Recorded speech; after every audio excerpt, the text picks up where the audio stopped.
少的男性朋友呢，担心晚上睡觉的时候打鼾会吵醒枕边人。不过我们要提醒您，恐怕要更留意的是自己的健康。美国有一项研究显示，严重睡眠呼吸中止症的人，比起一般人罹患癌症的几率高出了4.8倍。国内也有医师认为，缺氧确实容易导致细胞病变。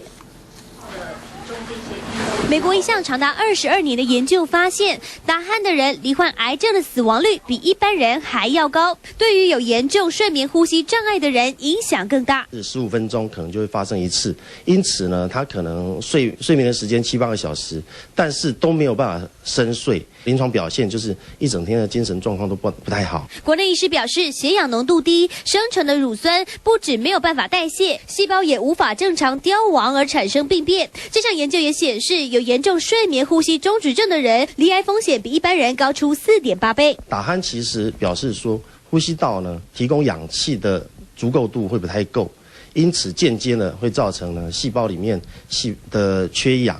那后续呢，产生癌症的机会当然相对就比较高。有些打鼾则是和肥胖有关联，医师建议找出真正原因，减低罹患疾病的风险。